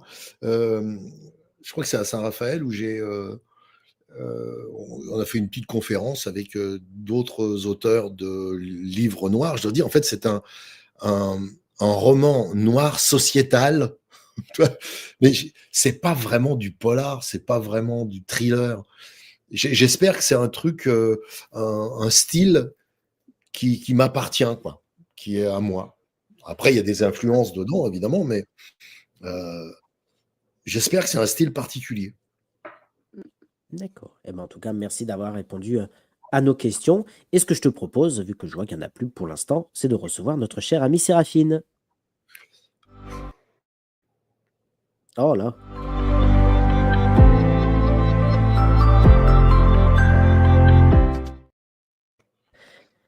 Voilà, Séraphine qui est toujours avec nous, toujours motivée donc pour justement faire ce tête-à-ête avec toi. Et elle fume des clopes, mais c'est pas possible. Mais non, mais elle est inchangeable, on la changera pas. Ouais, c'est même pas vrai. Alors, Faut pas le Séraphine, dire nous à mon père t'écoutons dans l'audience, justement. faut pas le dire. Ah oui, oui, oui. D'ailleurs, tiens, il avait posé une question tout à l'heure qu'on n'a pas posée. Effectivement, tu parlais tout à l'heure du livre sur Madame Martin. Est-ce que c'était une fiction, ce livre-là, ou est-ce que c'était inspiré d'une histoire vraie de Madame Martin? Non, non, non, tout est faux, tout est faux. Enfin, oui, c'est une fiction pure. Une fiction pure. Et puis, il n'y a pas une Madame Martin, il y a des Madame Martin. Il y en a plein. Même Il y en quand a. elle s'appelle C'est Kino français. ou Wong. Ouais, ouais. Eh ben, en tout Hein. cas, donc, on se Renseigne-toi fait sur un le plaisir. classement, tu vas voir. Eh bien, écoutez, moi, ce que je vous propose, Séraphine, juste sauf si tu veux rajouter quelque chose sur la première partie d'émission de ce qui a été dit, avant de te laisser en tête-à-tête avec Bruno. Parce que je sais que vous avez beaucoup de choses à vous dire tous les deux. Ouais, bah Empêche-moi. écoute, à part que Vas-y, dis-le. Empêche-moi! Ah bon? Alors, Non, j'ai bien rigolé. mm, J'ai bien rigolé parce que c'est pas que drôle en fait, c'est fin, c'est percutant, c'est chouette, ça fait du bien. Ça fait du bien. eh ben, écoute, nous vous Les- écoutons. Avec Sonia, Bruno, on est juste en coulisses, hein, si vous avez besoin, on est là, hein. Nous vous écoutons. Au revoir. Et monte ton micro. Moi? Tu m'entends Ouais. pas? Attends, Je t'entends de loin. Hein. je suis juste là. Alors, c'est mieux là? Parfait, parfait. C'est parfait. Vieille personne, je suis un peu sourd. C'est J'entends. ça. Mais justement, tiens, tu vas attaquer comme ça. T'as dit tout à l'heure que t'es un vieux con maintenant. Mais est-ce que déjà t'étais un petit con à l'époque? Qu'est-ce qu'un vieux con, sinon un jeune con qui a vieilli? Ouais, on est toujours un peu bêta. Quand je dis vieux con, je le dis dans le sens, j'ai tendance à radoter et avoir toujours les mêmes obsessions sur la justice, sur ne pas s'en prendre aux faibles. Et quand quand tu arrives à un certain âge, ça devient presque du radotage, mais c'est juste parce que tu le répètes depuis 40 ans. En fait, c'est une constante. Tu tiens la tranchée, quoi. Tu lâches pas. Alors, Parce que les choses ne changent pas vraiment. Donc forcément, bah, tu les radotes. ouais, c'est ce que un jour quelqu'un a crié ça dans un concert où j'étais de François Béranger. Ça vous dit quelque chose? M'étonnerait. C'était un chanteur à texte, comme on dit. Il était à la Comédie de Saint-Étienne. Il chantait. Et entre chaque chanson, il faisait un petit speech. Et il y en a un qui dit « Ouais, tu dis toujours la même chose !» Et il lui a répondu « Parce que les problèmes sont toujours les mêmes. » Et effectivement, ça m'a marqué. Hein, je devais avoir 14 ans. Tu vois, donc C'est oui, ça, bah ouais, comme tu l'as dit tout à l'heure. ouais, Mais du coup, tu dis que tu es énervé, qu'il y a plein de choses qui t'énervent et apparemment, ça fait longtemps. C'est pas fatigant, du coup, d'être toujours énervé et d'avoir envie de le dire. épuisant. Épuisant et en même temps, c'est ce qui me tient debout. J'écris tous les jours. J'écris tous les jours entre 4 et 8 heures. Là, aujourd'hui, j'avais tellement de trucs à faire dans le jardin, j'ai écrit que 2-3 heures. Ça me manque probablement à aller écrire après. C'est une façon d'évacuer ça, cet énervement. C'est de pouvoir le mettre en mots et de pouvoir le faire partager.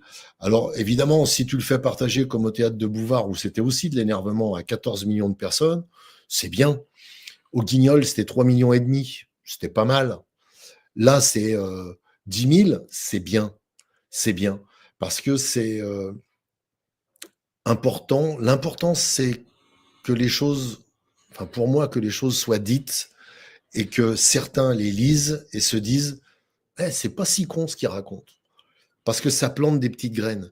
Il y a plein de gens que je citerai pas parce que ça peut les mettre dans la merde, mais qui sont aujourd'hui des responsables ou des avocats, des médecins, des grands mecs qui font même de la politique et qui me disent, tu sais que tu m'as inspiré, c'est toi qui m'as inspiré. Je dis, comment ça, quand, où? C'est-à-dire? Je dis, les Guignols. Je dis, on était plein aux Guignols à travailler, hein, je n'étais pas tout seul. Il dit, oui, mais je te le dis à toi, je connais pas les autres. Mais ça a changé ma vie. Ça m'a aidé à comprendre. Et du coup, j'ai l'impression qu'on n'a pas bossé pour rien. Et ça me fait très plaisir et ça me tient debout. Par contre, j'aimerais bien arrêter d'être énervé. Quand je suis en Grèce, je suis moins énervé. Parce qu'il fait beau, parce que le cadre est beau, parce que les gens parlent une langue que je ne comprends pas. Donc, même s'ils m'engueulent, je ne comprends pas ce qu'ils racontent. Donc, c'est vachement.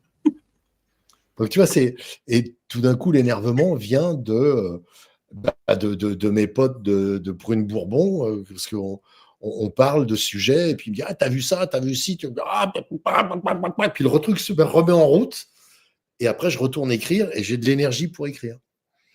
Donc, ouais, c'est épuisant. Ah, donc finalement, c'est une force. Oui, mais quelque part, c'est une force. C'est ce qui te donne justement quand même une force pour avancer et puis pour la créativité finalement, pour les mots. Il faut bien trouver ça quelque part. Où est-ce que je le trouverais ailleurs? Je ne sais pas. Est-ce qu'il y a des gens qui sont calmes, tranquilles et qui se disent, tiens, je vais écrire un bouquin? Bah non. Bah si. Pas. Tu crois? T'as écrit comme ça, toi? Ouais. T'étais tranquille, peinard, et t'as écrit un livre. Ouais, je me suis dit, allez. Bon, il faut absolument qu'on se parle, parce que moi, je ne sais pas comment on fait pour rester calme et écrire. Moi, je n'écris que énervé. Alors, évidemment, pas tous les jours. Parfois, c'est des énervements que je vais chercher. Mais la lecture d'articles, toi, le matin, je lis plus la presse, j'écoute plus la radio, je regarde plus la télé depuis assidûment depuis 5 ans. Mais je lis tous les matins Haaretz en français, je lis Mediapart, je lis les articles de Blast, je lis des articles dans Élucide, je regarde les vidéos du jour s'il y en a qui sont intéressantes ou pas, je coupe parfois au milieu parce que je m'ennuie, mais je lis tous les matins, allez, on va dire 1h30, 2 heures. Après ça, quand je suis ici chez moi, dans ma cuisine, dans ma salle à manger l'été, dehors, je vais me faire un petit déj et puis je commence à relire ce que j'ai écrit la veille et puis j'enchaîne sur ce que j'ai à écrire du jour.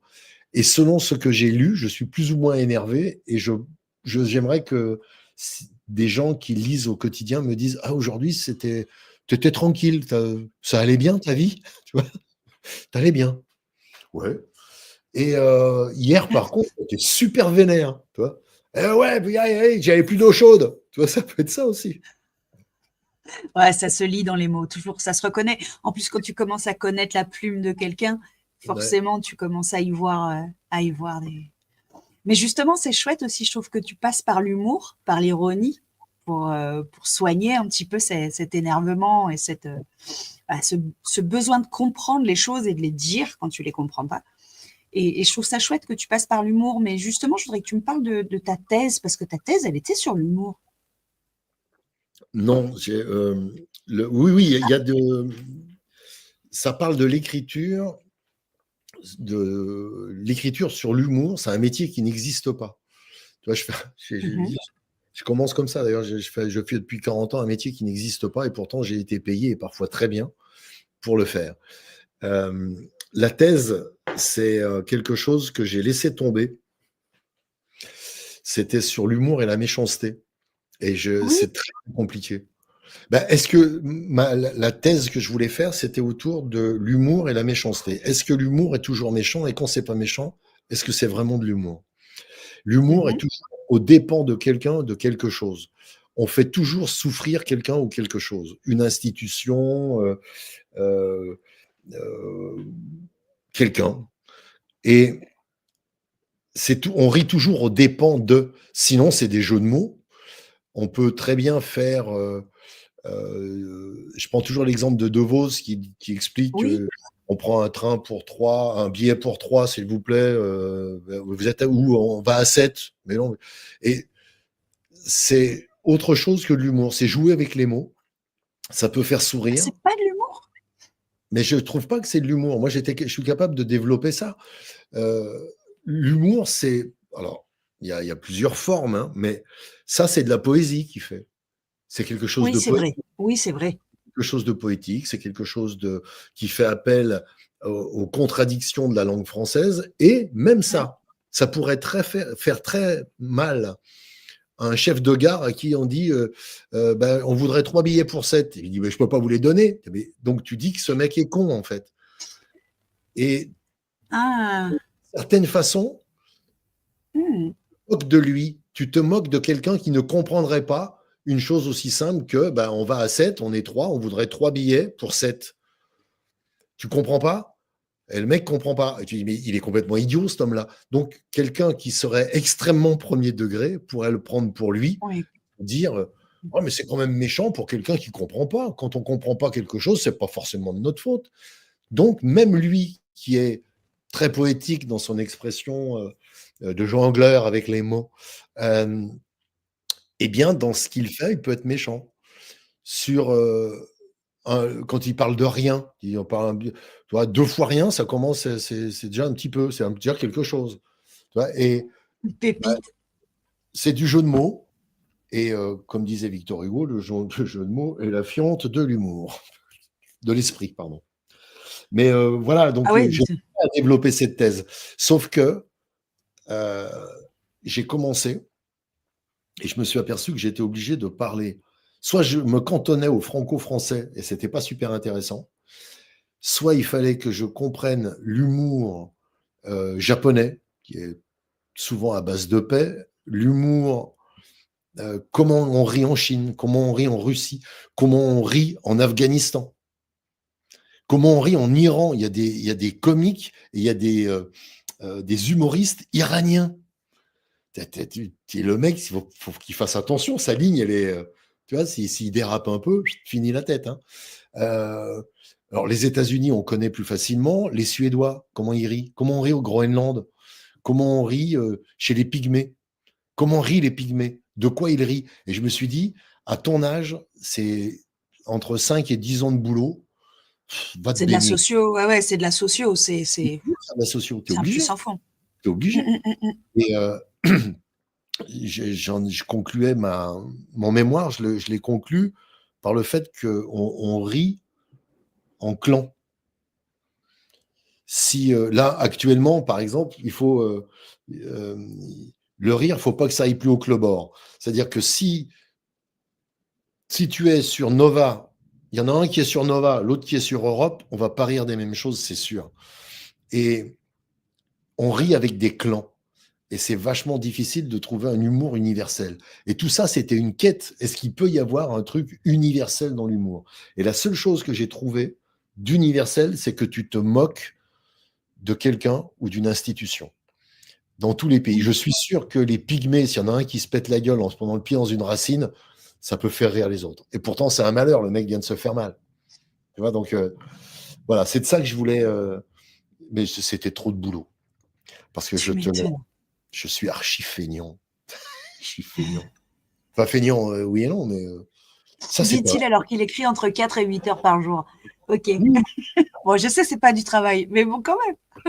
Je suis pas payé pour le faire. Hein. C'est vrai. D'ailleurs, ils ont été cons à Canal. Pendant 25 ans, ils m'ont filé des fortunes alors que j'aurais fait le même boulot gratuitement. Je te le dis maintenant, Pierre, tu m'as payé pour rien, je l'aurais fait gratuit. Tiens, d'ailleurs, tu dis, j'ai vu que tu as dit que les guignols, c'était faire de l'humour, on pouvait encore faire de l'humour, on pouvait encore. C'est quoi la différence entre faire de l'humour et avoir de l'humour? Bah, faire de l'humour, c'est essayer de faire rire les autres, et avoir de l'humour, c'est de rire de l'humour et de reconnaître qu'il y a de l'humour. Mais c'est pas tellement dans l'humour, c'est dans l'ironique, c'est plus difficile. Quand tu es ironique, j'adore X maintenant, ça s'appelle. Bon, il y a 150 000 personnes qui me suivent, c'est pour ça que j'aime bien ce réseau. Hein. Blue Sky, j'aimerais bien, mais enfin, donc je vais pas abandonner l'un avant de faire l'autre. Venez sur Blue Sky, hein, ça me pose pas de problème, mais je poste des trucs qui sont très très souvent ironiques. Et il y a plein de gens que je connais qui me disent « Ah, t'as touché la team premier degré, ils arrivent. » Et là, tu as des gens qui te répondent très très très très premier degré, quoi. Et donc, faire de l'humour, c'est essayer de dire quelque chose dans l'espoir de déclencher un sourire. Parce que quand tu écris, le rire, c'est rare de déclencher. Le sourire, c'est plus fréquent. Et avoir de l'humour, c'est savoir reconnaître ça. L'ai-je bien répondu? Mais ouais. Mais ouais. Et la différence, du coup, entre faire rire et être drôle? Là, je veux t'en parler. Je suis pas drôle. Non, mais je suis pas drôle. Caroline Fiat qui fut la vice-présidente de l'Assemblée nationale et avec qui nous faisons pris une Bourbon, arrête pas de m'emmerder en disant que je suis humoriste. Et je dis, ça fait 20 ans que je répète, je ne suis pas humoriste. Un humoriste est quelqu'un qui est drôle. Moi, je peux faire rire en écrivant et en prenant le temps de trouver des formules, en écrivant des personnages, en faisant incarner une forme de bêtise, que ce soit le machisme, que ce soit la soumission, ou peu importe. Les sujets graves. Voilà, je travaille et j'espère qu'à la fin, quelqu'un va rire. Un humoriste, il se pointe, il est drôle. Je ne sais pas les derniers là de qui je pourrais parler. Bon, Pierre-Emmanuel Barré. Que je l'aime celui-là. Lui, il fait les deux. Il écrit et en plus, il est drôle de fait. Sa façon de se tenir, sa façon d'être, de se présenter est drôle. Prenons nos grands anciens. Fernand Reynaud. Plus personne ne sait qui c'est. Il a un chapeau à la con. Il était drôle. Il arrivait, il était marrant. Coluche, marrant. C'était guignol, ouais. Oui. Desproges, pas marrant, pas drôle. Bon auteur, et il faisait rire, mais il n'était pas drôle. Son physique n'était pas drôle. Il fallait qu'il fasse des efforts. Il jouait comme une patate, mais il était. C'est ce qu'il racontait. Donc il faisait, un auteur. Mais il n'était pas drôle lui-même. Et puis il y en a d'autres, ils arrivent, ils disent le bottin, ça fait marrer. Et les vannes, quand tu regardes, c'est terrible quand même. Toi, moi, je balance les noms, je n'en ai rien à foutre, mais décortique un spectacle de Gad Elmaleh. Et cherche les vannes. Il y a moins de vannes que de moments où il est drôle. Ce mec est drôle. Sa façon d'être sur scène est drôle. Et il n'a pas besoin de faire l'effort que faisait un Desproges de trouver des textes ciselés. Il n'a pas besoin. Il est drôle. Donc la différence. Ok ? Ai-je bien répondu ? Bien. Mais très bien. Si vous avez des questions. Mais non, écoute. Non, je voudrais que tu me redonnes le nom de ton Twitch. Parce que du coup, je viendrai. Prune Bourbon. Ça. De temps en temps. Ah ouais, viens. Bourbon. Ça s'appelle Prune. Oui. C'est un truc qui est né avec de la prune, et comme on s'est mis à envoyer des gens au Palais Bourbon, on a appelé ça Prune Bourbon. Voilà. C'est sur le samedi soir, alors. Ouais, c'est le samedi soir à partir de 22h. Donc, tu vois, c'est vraiment quand tu vas te coucher, tu mets sur ton téléphone, tu mets un truc, des écouteurs. Qu'est-ce qu'il raconte ? Ça ne m'intéresse pas, je coupe. Ah, c'est rigolo, j'écoute. Voilà. Aussi simple. Allez, c'est parti. À samedi. Samedi, c'est super bien. Merci. Bah de rien, merci à toi. Merci à toi. Merci beaucoup à tous les deux. Bon, ça va, le petit divan de Séraphine s'est bien passé. Oui, c'était vachement marrant. Elle est gentille tout plein. Hein. T'es presque trop gentil avec moi. Ah bah oui. Ouais. Bah ouais, mais bon, après, c'est ma nature. Ouais, bah, tant mieux. Restez soi-même, tu vois. Exactement. Restez soi-même, restez nature. Ah non, mais surtout, voilà. Continuez à être gentil. Il y a tellement de gens méchants, putain. Je croise que ça, moi, dans les réseaux, les machins. C'est des boucheries. Il y en a qui sont la mort de tes enfants. Hein. C'est atroce. C'est clair, mais c'est dur, hein, du coup. Hein. J'ai une chouette nature, mais c'est dur. Hein. Ouais. Bon, ben bravo à toi, Madame Martin. Madame Martin. Frédéric qui nous dit en tout cas, merci encore, une super émission. Merci Bruno. Voilà, on a passé un agréable moment. On rappelle, Bruno, que tu étais avec nous ce soir pour nous parler de ce livre, hein, le premier tome d'une trilogie. Il y a déjà le 4e qui est là, qui arrive et qui s'appelle « C'est quoi ce bordel ? Les enquêtes de Bertrand Morillo, flic malgré lui » aux éditions Massot. Donc, on remercie encore une fois les éditions Massot pour aussi l'initiative de ce live. Merci à toi aussi, Bruno, d'avoir accepté de venir partager ton univers, qui soit, on le rappelle, auteur, scénariste, comédien, producteur. On a bien parlé de tout ton univers. Je laisse juste la parole à mes deux acolytes qui sont en bas, et après, je te laisserai les mots de la fin. Les filles. Une émission, on a bien rigolé. On l'écouterait balancer des noms, comme il dit, comme il veut. Mais ça, il va nous les donner en off après. C'est bien les petits moments comme ça, voilà. C'est bien les petits moments comme ça. Il n'y a que nous qui l'avons entendu, donc voilà. Merci bien. Sonia. Merci encore. Qui on rappelle, hein, tu as fait une très belle chronique de ce livre. Donc encore une fois, merci à toi. On remercie aussi Marie qui a fait l'extrait tout à l'heure. Ouais. Et toi, Séraphine, qu'est-ce que tu peux rajouter? Mais que je sais plus quel auteur nous disait que justement cette émission, c'était aussi l'impression d'être dans son salon avec des amis. Mais là, c'est vraiment exactement ce que ça m'a fait, quoi. Déjà, au-delà de cette bonne accroche qu'il y avait eu au salon où tu te dis, merde, je le connais depuis un quart d'heure, j'ai l'impression qu'on est potes. Bon, même si on a fréquenté les mêmes endroits et qu'on s'est déjà vus, mais bon, on n'avait pas discuté comme ça. Et du coup, ouais, l'impression d'être avec un pote et de papoter sur l'humour et d'échanger sur l'humour avec un franc-parler qui fait du bien. Merci à vous. Et c'est exactement ce qu'on fait dans Prune Bourbon. Et c'est ce que tout le monde devrait pouvoir faire, puisque c'est assez simple, en fait, de faire ça, de réunir quelques potes et de discuter et d'ouvrir la discussion comme vous le faites à un chat pour que les gens puissent poser des questions. Et c'est juste, c'est le bistrot de l'an 3000 qu'on est en train de faire. On se parle, juste on se parle. C'est vrai. Et avant, on faisait ça au bistrot à mon époque. Il fallait aller au bar de la Tenaille à Saint-Étienne. Ah, bah, écoute, hein, quand tu veux, on se retrouve Au donc café pour des aller au bistrot. sports. Eh ben, en tout cas, merci à toi, cher Bruno. On a passé un agréable moment. Je remercie toutes les personnes qui ont posé des questions ce soir. Je rappelle que vous pouvez retrouver, donc évidemment, Bruno sur Prune Bourbon sur Twitch le samedi soir, mais que vous pouvez aussi le retrouver sur ses réseaux sociaux et sur le site de sa maison d'édition. Mais vous pouvez aussi retrouver cette émission le mercredi et le vendredi à 19h30. Vous flashez ce QR code, vous venez poser vos questions en direct. Et mercredi prochain, ce sera Pauline de Creuse qui viendra nous présenter son livre Sans elle. Donc, on se retrouve à 19h30. On passe un très, très bon moment ensemble. Et je vous rappelle, vendredi, à titre exceptionnel, il n'y aura pas de live. Donc, ne venez pas. Vous risquez de retrouver porte close. Voilà. Les lumières éteintes. Lumière éteinte. Merci Bruno, merci à tous. Lisez des livres, prenez du temps, allez rencontrer les auteurs sur du salon. On l'a vu avec Bruno, effectivement, que c'est important. Et on se dit donc à très bientôt. Ciao, ciao.